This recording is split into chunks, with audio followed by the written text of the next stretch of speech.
Hi everyone, welcome back to my channel. It's Nikki here, and today is a very exciting day for me as I am participating in my very first YouTube hop. Thanks to a Facebook group that I'm in called December Daily Inspiration Group, Anything Goes. A group of us have got together to give you a little bit of inspiration for an interactive page you can include in your December Daily. So this year is only my second year doing December Daily, and last year I did the traditional red, green and gold. So this year have gone with a more pastel-y coloured theme and all the cookies and gingerbread. So this is how I make my December Daily album. It's just a collection of papers and pretty things. And I love just using simple rings because then all my foundation pages can be moved around so that I can match what I've made to what I want to write about that day. So, considering it's all about cookies, this fun little page I did as part of my preparation because I am the family baker. So for all our Christmas events and for our actual celebrations, my donation to the cause and making sure everyone is well fed is to bake. So I created this fun little page as a way to remember one of the most important things I do at Christmas time to contribute to our family events and things like that. And I've created this cute little interactive box of bickies. So it looks like a little present, a little box of cookies. I've got this gorgeous tag that was a free printable, and I'll link down below where I got it from. And so just sort of to give the illusion of giving somebody the gift of something baked with a gorgeous gingerbread on it. And then when you flip it open, the top part, I've used another free printable that I found on Pinterest.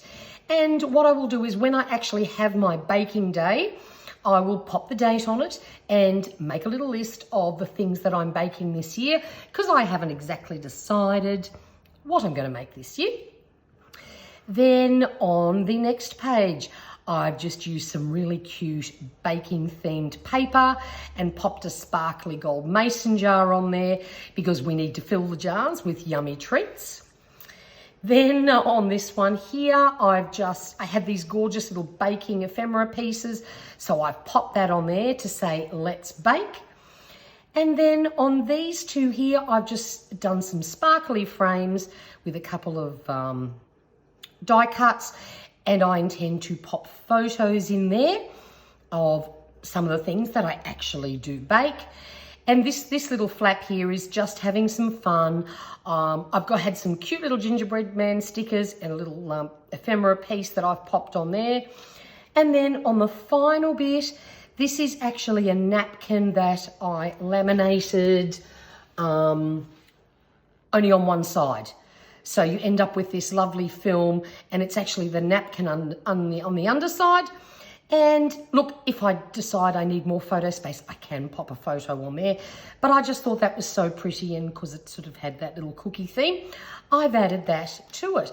Now this is really easy to make. Oh, forgot this bit. There's a bit of a doily and of course some cutouts of baking things on there just to sort of resemble that's what this is all about. So to make this, actually if we move that out of the way, I tried to come up with a really simple way of doing this. So what I've done is used a single piece of white paper. It's not heavy cardstock because I was worried if I did it in heavy duty cardstock, it wouldn't fold neatly, especially when I added some embellishments. So I've just done it with quite a thin piece of scrapbooking paper. So it's your standard 12 by 12. Now I am from Australia, so we live in metric land. So my measurements are metric, but they don't have to be perfect. The only trick is when cutting this out, all of these bits that I've cut out are not the same. They're slightly different. And the reason why I did that, if it was perfectly aligned, it would then be quite hard to fold things neatly if these edges came right up to the next piece. So I'll give you the measurements. It's very, very simple. You start off in the top corner, you go in by 10.3 centimeters and 10.5. Then you start at this corner and you go in 9.75 centimeters by 10.5. Down in this corner, it's in 10.3 by 9.25 centimeters. And then this one is 9.75 by 925. Again, it doesn't matter if you don't get it perfectly okay. You will still make 4 flaps and it will still work. But that's the measurements that I ended up using. And as you can see, it just it does fold in so nicely.